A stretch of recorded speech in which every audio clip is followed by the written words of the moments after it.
Hi guys! Bumanat na naman ng bruha. Ayos yung Marites sa palasyo pala. Ang Pangulo po, unang-una, hindi po siya nagnakaw ng pera. Ano palang tawag doon? Kinulimbat lang nila? O binulsa?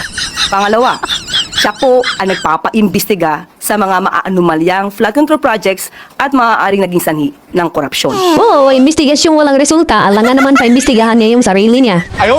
Pangatlo, wala po siyang Mary Grace Piatos. Oo, pero meron siyang saldiko at tamba yung nagbitbit ng mali-malita. At hindi lang yan, meron din siyang buhay kindat at kuratong. Taga-dipinsa at papit ng mga kabatan ba? Baka nakalimutan mo, marami din siyang congressman na mukhang pera. At meron pa siyang ombudsman na walang kakwenta-kwenta. At ang matindi dyan, meron siyang tagapagsalita sa palasyo na ubod ng... Ang gagawin ngayon ni PBBM kung yung isang sekretarya niya napatunayang sinungaling. Oo nga.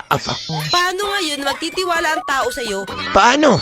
at magiging proud pa ba si PBBM na meron siyang isang sekretary Na ganito ang na sinungaling? Kung lumalabas na sanay ka magsinungaling. Si Claire Castro yun. dapat mapag-isipan niya ng mahal nating Pangulo ngayon. Diba? Sinungaling pala yun. PBBM, isip-isip muna. Oh. Ito pa, Meron pa pala. magsisinungaling daw to ha.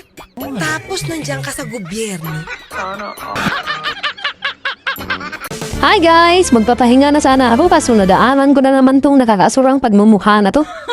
Sa sobrang daldal nito para nang may saltik. Wala nang gawa ng kwento ng chismis. Tapos, para makapatunayan mo hindi totoo yung chismis na namin, i-prove mong mali kami. Okay.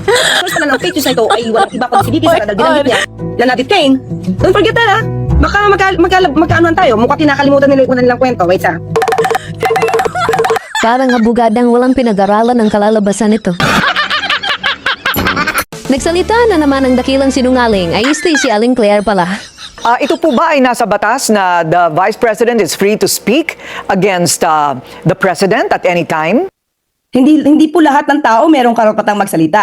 Lahat po tayo may karapatan na magsalita ng tama. May karapatan po tayo because of the constitutional right. Meron tayong freedom of expression, pero may limitasyon po yan.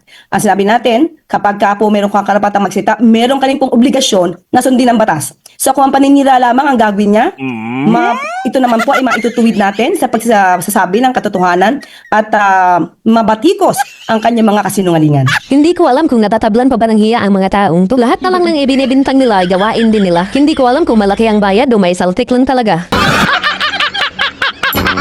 Walang take up ito mga ka-clear, itong bagong balita. Aba, update din pala ang Marites. Ang bilis nakatunog. May depensa kagad ang palengkera. Bata pa lamang kami ni Bongbong na nagda-drug siya pagkalulong sa droga. Parehas pala silang mag-asawa. Na si Senator Amy mismo ay nagsabi na di umano patungkol sa paggamit ng illegal na droga ng ating Pangulo.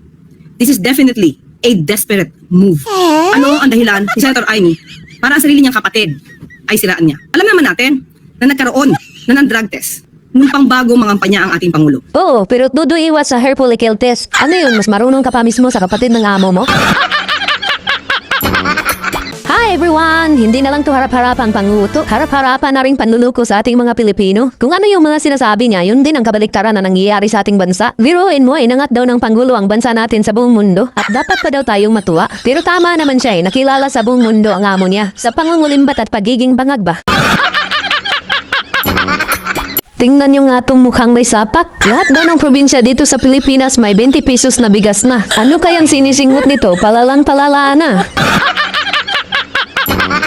Naku, matiting na ngalan yung utak nito, baliktad pa. Yung amo daw niya, nagtatrabaho. Saan yung linisin ang kaba ng bayan? Kung nagtatrabaho siya sa panaginip lang, hindi naman namin ramdam na nagtatrabaho siya. Ano kayang trabaho ang sinasabi nito yung nakawan? Mas mabuti pa pala yung sinasabi mong nagbabakasyon. Maraming nagawa at ramdam ng taong bayan. Hindi kagaya mo at ng amo mo, puro kabangagan.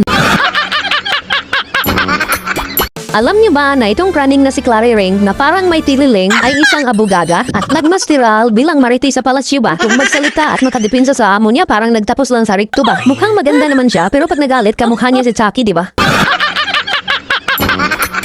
Napo, bumanat na naman dong tagapagsalita ng mga buhaya. Kung si VP Sara daw ang mamuno sa bansa, hindi daw magiging maganda. Oo, hindi talaga magiging maganda. Para sa mga kawatan, oligarko, durugista, mga kaliwang grupo, trako, mga buhaya at sindikato. Tingnan mo naman ang Davao City, matibay at tinatapos ang proyekto. Pero sa Ilocos Norte, mismong baluarte ng amo mo, haba ang tulay doon, Super Mario.